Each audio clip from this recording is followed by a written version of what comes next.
For years, I took a spring crop from all of my colonies because I thought if the bees have made it, I'm gonna take it. I never ever take a spring crop anymore.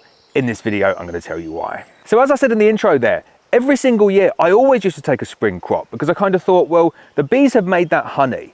If I don't take it, they're gonna eat it. They're gonna take that honey, you're gonna get a June gap, it's gonna disappear, and then why wouldn't I go and take it? I'll take it, I'll feed them if they need feeding. Hopefully I'll leave them just about enough, but it's really hard to get that balance right. And then we can go into summer, they can create loads more honey, and then everyone is happy. I did that for about 4 or 5 years.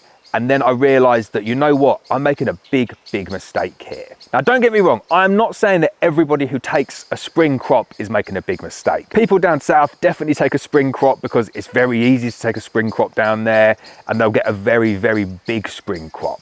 So if they get, say, 4 supers, maybe they'll take 2 or 3 supers, leave a super on, and then monitor the bees. Also, if you're doing a crop like all seed rape and it's gonna set in the frames, you've got no choice, you have to take a spring crop. But I've found not taking a spring crop has actually resulted in my averages going up. Yearly averages going up by not taking that spring crop, which is quite strange and quite counterintuitive, because you'd think if you took the honey away, then the bees need to go out and forage more honey to get them back up to a level where they've got enough going into winter.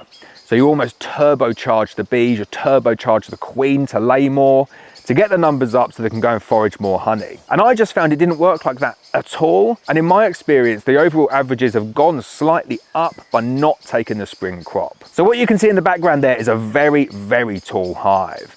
And a lot of the colonies down at this apiary are like that. They get very tall. So what I'm doing all the way through the difficult part of the year, from April, May into June, before we get to the solstice, is I'm giving the bees additional space. I'm adding boxes on, I'm doing demarays, I'm lifting brood, I'm manipulating my boxes around. And okay, you look at that stack of bees there, and it's not full from top to bottom. But I'm manipulating the bees and making sure they've got sufficient room to get up to these super strength colonies, which means that it doesn't matter that I don't take the spring crop, because they leave behind enough of the spring crop to keep them going through the hard spell, through the June gap.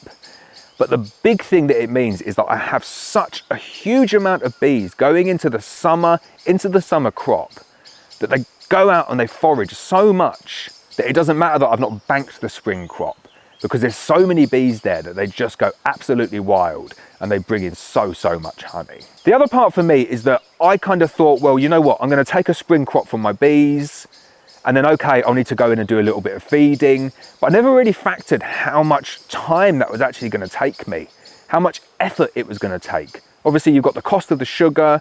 If you're going to make it into syrup yourself, or you're going to buy invert sugar syrup, the time, the effort mixing that up, the diesel cost in driving that round, the time in actually going and administering that into your colonies, feeding your colonies, making sure that you're not contaminating the boxes that are there. It was a huge amount of work. It really was quite difficult.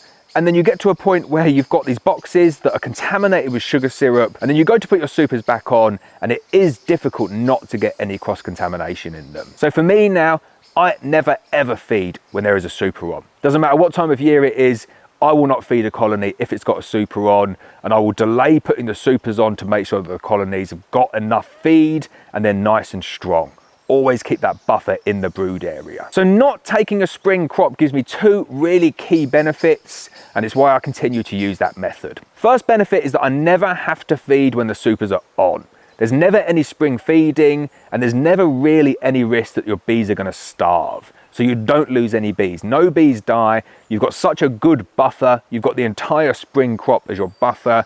And for me in North Wales, that means that the colonies will never ever starve, unless you've got like the worst possible year and you're into kind of emergency feeding. The second benefit is, because you're giving the bees so much space and you're doing the manipulations, is that when you go into the summer crop, you've got so many bees that they go out and they collect more honey throughout the course of the year than if you weren't to go ahead and take that spring crop. Now, I'm not suggesting you're going to get kind of 20 or 30 pound more here. I'm talking maybe 5 or 6 pounds more. But it saves me a lot of time. It really does save me a lot of time, and there's no way that I would ever go back to taking a spring crop. Now, there's definitely some negatives to it as well. It means that your spring and your summer crop do become a blended crop.